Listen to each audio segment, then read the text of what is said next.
ఈ నెల 27వ తేదీన జరగబోయే పట్టభద్రుల ఎమ్మెల్సీ ఎన్నికల్లో కూటమి ఎమ్మెల్సీ అభ్యర్థి పేరబత్తుల రాజశేఖర్ కు మద్దతుగా కరప మండలం గుర్జునాపల్లి, కరప, అరట్లకట్ల గ్రామాల్లో రూరల్ ఎమ్మెల్యే పంత నానాజీ ప్రచారం చేపట్టారు. గ్రాడ్యుయేట్ ఎమ్మెల్సీ కూటమి అభ్యర్థికి మద్దతుగా ఆయా గ్రామాల్లో సమావేశాలు నిర్వహించి కూటమి ప్రభుత్వం గడిచిన 6 నెలల కాలంలో చేసిన అభివృద్ధి చెప్తూ ఓటును అభ్యర్థించారు. మొదటి ప్రాధాన్యత ఓటును పేరబత్తుల రాజశేఖర్ కేసి భారీ మెజార్టీతో గెలిపించాలన్నారు. రూరల్ నియోజకవర్గం పరిశీలకులు సీతంరాజు సుధాకర్, కుడుపూడి సత్యబాబు, కాకినాడ రూరల్ ఎమ్మెల్యే పంత నానాజీ ప్రచారం నిర్వహించారు. ఈ ప్రచారంలో ఎన్నికల్లో ఓటు ఏ విధంగా వేయాలి, అవగాహన కల్పించడంతో పాటు ఎమ్మెల్సీ అభ్యర్థిని గెలిపించాలని ఆయన కోరారు. రాష్ట్రంలో ఈ ఎన్నికలు చాలా కీలకమైనవని, సూపర్ 6 పథకాలకు పూర్తిగా నిజమైన లబ్ధిదారులకు చేరే విధంగా కృషి చేస్తారని, ప్రతి గ్రామంలోనూ పట్టభద్రులు ఎంతమంది ఉన్నారో తెలుసుకుని వారిచే ఓటు వేయించాల్సిన బాధ్యత మనపై ఉందని తెలియజేశారు. ఈ కార్యక్రమంలో స్థానిక కూటమి నాయకులు నులుకుర్తి వెంకటేశ్వరరావు, పెంకే శ్రీనివాస్ బాబా, వాసిరెడ్డి యేసుదాస్, రంబాల వెంకటేశ్వరరావు, దేవు వెంకన్న, భోగిరెడ్డి, కొండలరావు, గంగాధర్, గట్టి రవి, కృష్ణ శర్మ, అధిక సంఖ్యలో జన సైనికులు, కార్యకర్తలు, గ్రామస్థాయి నాయకులు, వీర మహిళలు పాల్గొన్నారు. వాటర్ ఐడెంటిఫికేషన్ ఇంకా చాలా చోట్ల పూర్తి కాలే. ఒక 3,000 వాటర్ల దగ్గరికి మనం ఇంకా వెళ్ళలేదు. మొత్తం 12,000 చిల్లరలో వాటర్లతో కలిపి 15,000 చిల్లర. 15,000లో 3,000 మంది దగ్గరికి మనం ఇంకా చేరుకోలేదు. ఆ చేరుకునే కార్యక్రమం ఈ 2-3 రోజుల్లో చేస్తే వాటర్ని మనం ఓటు అడిగే పరిస్థితి కూడా లేకపోతే వాళ్ళు ఓటు ఎందుకు వేస్తారు? ఖచ్చితంగా మనం వాటర్ని కనీసం ఒక్కసారైనా 3 సార్లు అడగా అని పెట్టుకున్నాం. కనీసం ఒక్కసారైనా కలవని 3,500 మంది ఉన్నారు. ఒక్కసారైనా వాళ్ళని కలవాలని, ఎందుకంటే పార్టీ ఆఫీస్ నుంచి కూడా మాకు దిశానిర్దేశం ఉంది, ఒక్కసారైనా మినిమం వాటర్ని కలవాలి అని. మీ అన్నింటికి ఎమ్మెల్యే కానీ కోఆర్డినేటర్ కానీ రాలేరు. మీలో మండల స్థాయి లీగల్ సెల్లు, డాక్టర్ సెల్లు, గ్రామ లెవెల్లో ఉండేవాళ్ళు కూడా వారు పెత్తనం చేయగలరు. కాబట్టి జిల్లా కోర్టుల్లో కానీ, హాస్పిటల్స్లో కానీ, ప్రభుత్వ వైద్యశాలలు, పాఠశాలల్లో మీరే వెళ్ళి ఓటు అభ్యర్థించాలి. ప్రతిదానికి ఎమ్మెల్యే గారు రాలేరు, ప్రతిదానికి కోఆర్డినేటర్ రాలేరు. ఎందుకంటే ఇది చాలా సుదీర్ఘమైన ఎలక్షన్ ప్రక్రియ.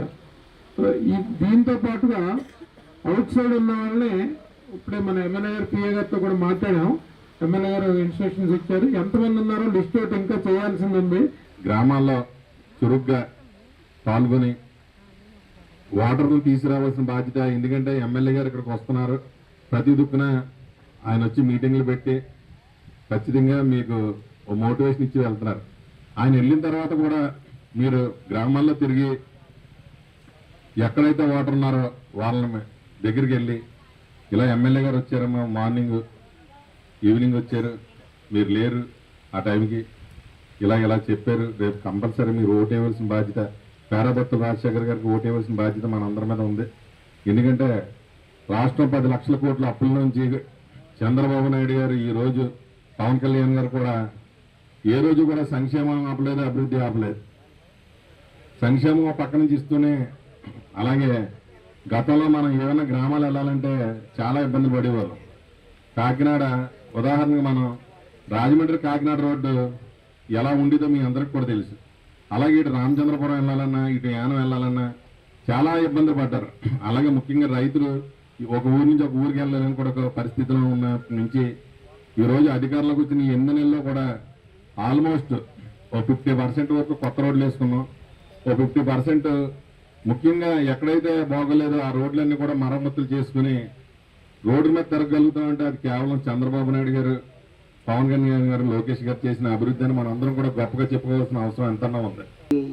మేము వెళ్ళిపోయిన తర్వాత నేను దయచేసి రిక్వెస్ట్ చేసి, ఇందాక సుధాకర్ గారు కూడా చెప్పారు, సత్యబాబు గారు కూడా చెప్పారు, ఈ మీటింగులు వీళ్ళ ఉద్దేశంలో అయితే ఈ మీటింగులు అనవసరం.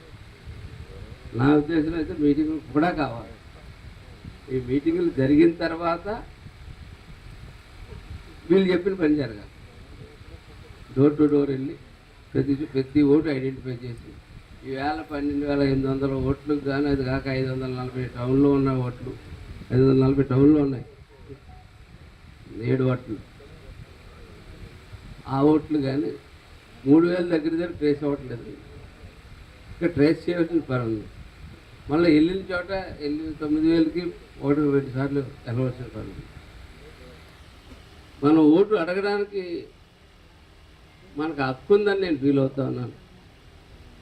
ఎందుకంటే మన నాయకులిద్దరూ కూడా ఈవేళ శిథిలాలు అయిపోయి యుద్ధానంతర శిథిలాలు మిగిలిన ఈ రాష్ట్రాన్ని నీ ఇంట్లో ₹1,00,000 ఈ రెడ్లు వడ్డీకి తెస్తే నెలకు 5,000 కడుతుంటే ఇల్లు నడపలేవు.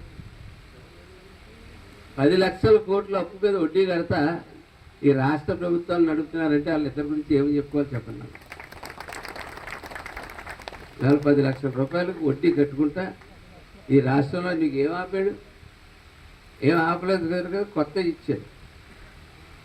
అన్ని రకాలుగా చేసుకుంటా ముందుకు వెళ్తా ఉన్నారు. మీ ఊర్లో మీరు గర్వంగా అడగచ్చు ఓటు వేయడానికి వెళ్ళి గ్రాడ్యుయేట్స్